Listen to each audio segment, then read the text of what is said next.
Do you want to increase your productivity with less stress? Well, in this video, I'm going to give you an overview of the book Getting Things Done by David Allen, and I can show you how to increase your productivity coming up.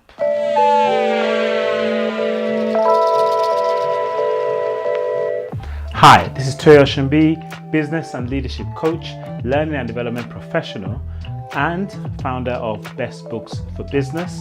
On this channel, I summarize the best business and personal development books, talking through one book and giving you one thought and one action to help leaders and entrepreneurs turn this knowledge from these business books into action so that you can get results. And if you're new here, please subscribe so you can get more videos just like this, but also stay to the end so that I can give you my free gift. We all want to be just a bit more productive. Well, most people do.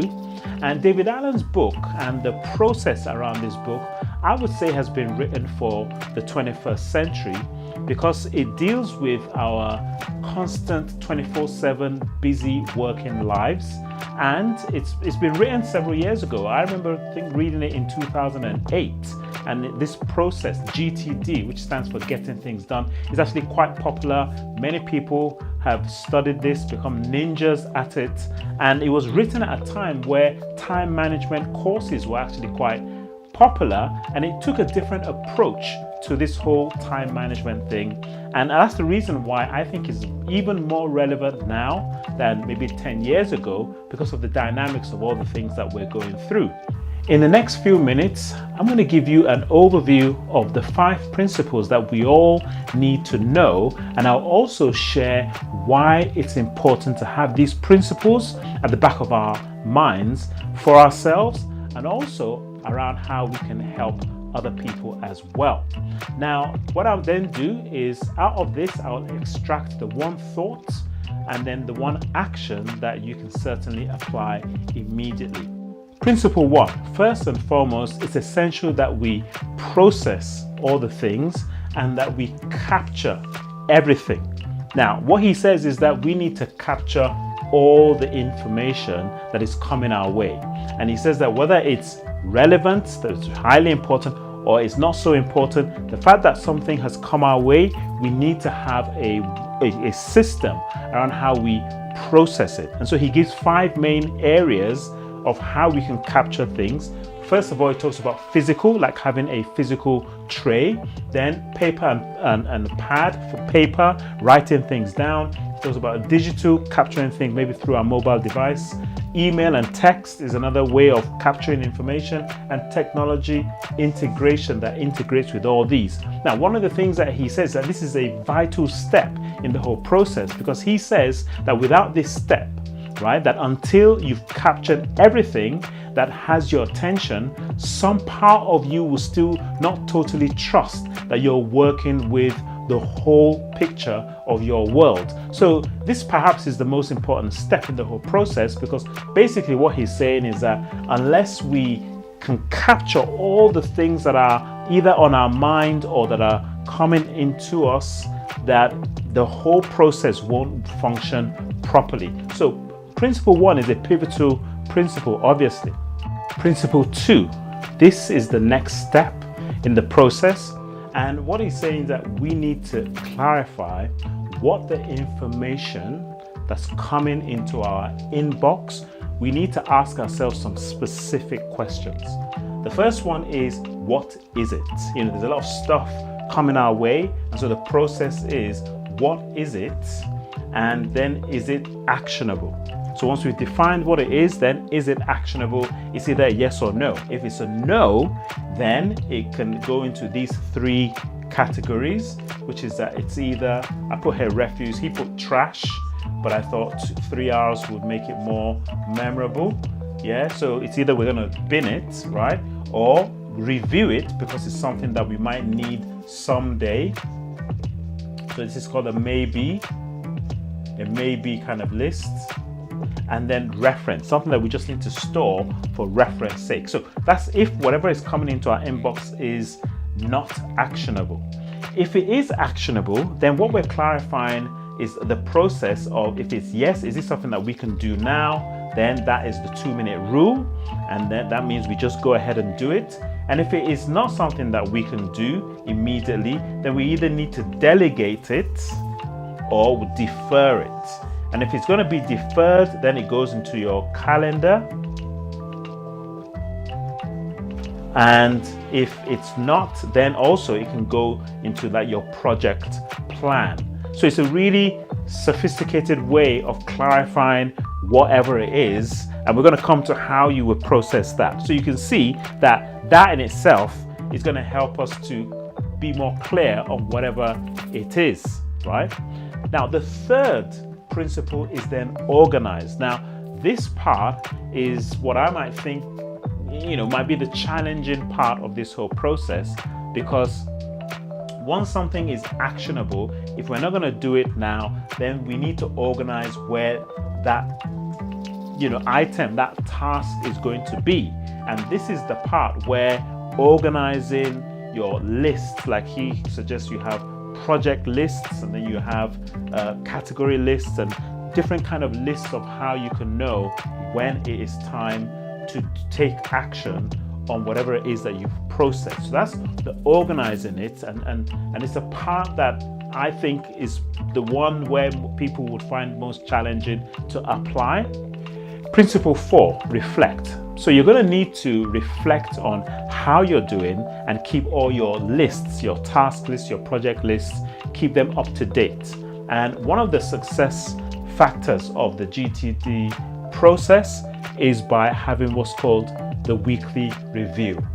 And the weekly review has been the actual behavior that helps anybody to apply this. Now, it's still quite challenging because it goes through a process that every week, what you do is you gather and process all your stuff. Then you review your system, how is it working? You update your lists. As I said, you have your project list, you have your task lists, and then the whole sort of process of the weekly review is to get clean, get clear, get current, and get complete. So in the ideal world, if you're doing this on a regular basis, you would have an idea of what your projects are, you'll have an idea of what your next to-do lists are, and it's a process that actually takes years to become a master at it. Even David Allen himself says that to apply this principle will take at least 3, if not 5 years to really make it a habit that becomes just how you do things. Then we come to principle 5. Now, one of the problems of the old traditional time management ways of working is that it doesn't really accommodate for our ever-changing priorities. You see, you can start your day with a great plan, but before you know it, it's all out of the window.